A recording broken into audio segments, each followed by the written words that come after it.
afternoon, ladies and gentlemen. My name is Dr. John Belkowitz. I am the Director of R&D at Intelligent Concrete, where we specialize in answering all your concrete questions. So, why did you take that away? What was the question? Should pond ash be used as a replacement for fly ash in concrete? In ASR concrete. Oh, concrete that needs durability. ASR in concrete. Bing!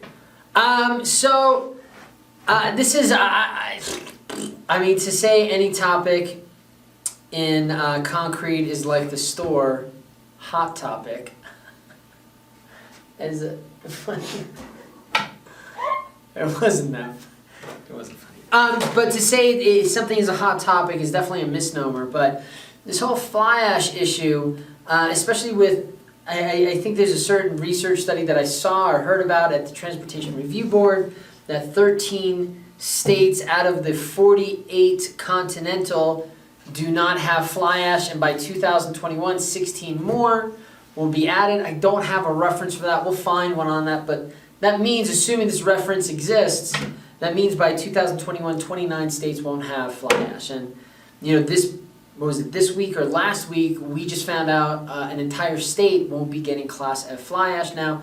That could be due to this COVID-19 epidemic or pandemic, or it could just be because of this coal Class F fly ash has come to a head where we've had all these coal combustion energy plants and other plants that use coal as a combustion product be converted to some other type of fuel source, so we don't get that coal combustion residue anymore, specifically that Class F fly ash that we're so accustomed to for its pozzolanic capabilities in enhancing durability, strength, and cementitious efficiency.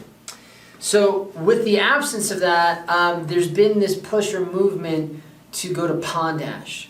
Now the reason why this is so significant is because type C, type F, and type N fly ashes are governed by ASTM-C 618. Now, while there isn't a quality control portion of ASTM-C 618, there are some parameters, physical and chemical, that you have to meet for the 618 to be considered a 618 Class F, Class C, or type N, or Class N.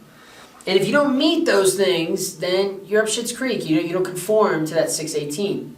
So a pond ash, which was what used to be the rejected ash that we used to throw into ponds and have the energy companies or whoever else is making that coal combustion residue just monitor it. We're starting to dredge those back up and try to put those back into concrete. And this picture, bing! So here's this picture on the left-hand side. You can see this or on the right-hand side, let's start with, you can see this Class F fly ash that is beautiful beige. I mean, it makes a concrete that is creamy and dreamy and easy to use. On the left-hand side, you have this Class F fly ash that is struck match black. When you use it, it monopolizes water, monopolizes admixture, reduces slump over time, makes air nasty, doesn't do much for durability, and will have a tendency to compromise our compressive strength, especially at later ages. And both of these products are considered to be the same type of product, same type of Class F fly ash that we can use in our concrete, despite the fact that they do totally different things. One is superior, the other one is subpar. So that begs the question, if we're not going to use these, or if I'm suggesting to not use these crappy Class F fly ashes, am I suggesting to use these pond ashes? And you know, I want to say that the jury's still out. I really, really do. There's a part of me that wants to be totally open-minded about this, but the harsh reality is, I mean, we have tried. Intelligent Concrete has tried a lot of pond. Dang! Here's the remnants of some concretes that we made with pond ash, and you can tell that the concrete is struck match black. It does have a negative impact on the concrete, not just fresh and hard properties, not just long-term durability, but also aesthetics. So I am open-minded, or I am as open-minded as I can be about an idea that I already don't like. So am I a proponent for putting pond ash back into concrete? Yes, I am, but not for the intended purposes that we used to have for Class F fly ash. I don't think one can be treated like the other. I think when we do that, we're setting ourselves up for failure, and then assuming that we could use one as 100% replacement of the other I think is a dangerous option, especially with limited research that shows that using pond ash long term has a beneficial impact or either no negative impact on concrete durability and sustainability.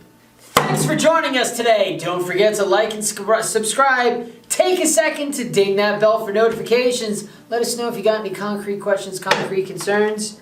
Go concrete! Beautiful!